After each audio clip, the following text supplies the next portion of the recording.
in 1996, volunteers participated in a study to test out a new painkiller called trivaricane.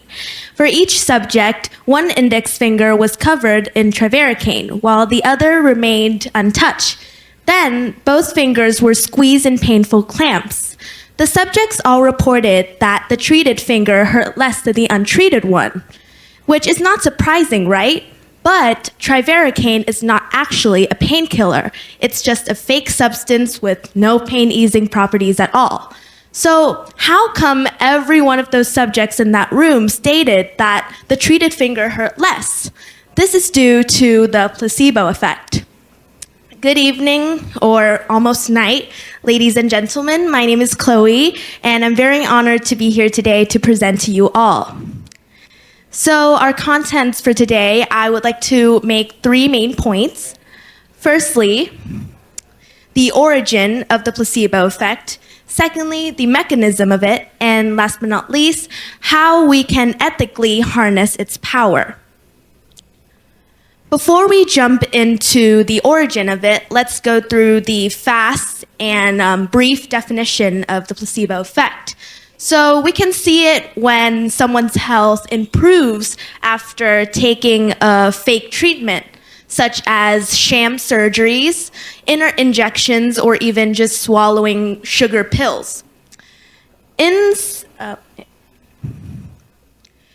1799, a British physician named John Haygarth was skeptical of these things called metal rods being used for the body to draw out joint pain because of their electromagnetic properties. So he replaced them with a pair of placebo rods that were made out of wood. And of course, you think to yourself, it's not supposed to work, right? But 4 out of 5 subjects actually reported that their pain improved because of these fake rods. Now, from that, we can see that our imagination in a treatment, hoping that it would work, does actually make it work. Now, to the second point, which is the mechanism of the placebo effect. Now, our prefrontal cortex is where we do our high-level thinking and form expectations. Now, these expectations are when we see a doctor in a white suit.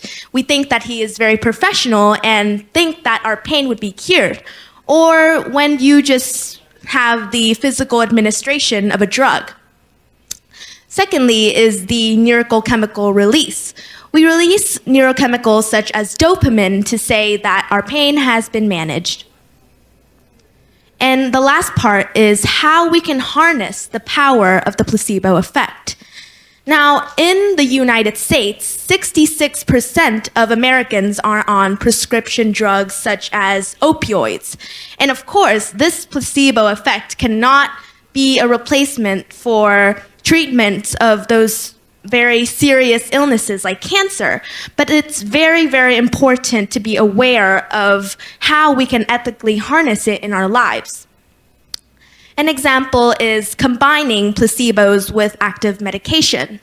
Now, for example, one study showed that the children with ADHD became more attentive than usual after having a placebo-controlled reduction in their usual medication dosage. So just replacing some of that medication with placebos made them more attentive.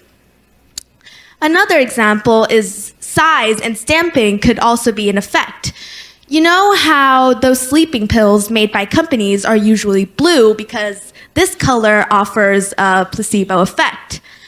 But this doesn't actually apply to Italy because Italian men, when they see these blue sleeping drugs, they will have insomnia.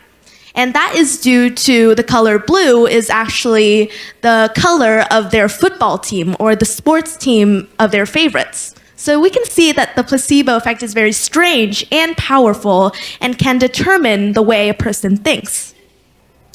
In conclusion, there is actually no conclusion to the placebo effect.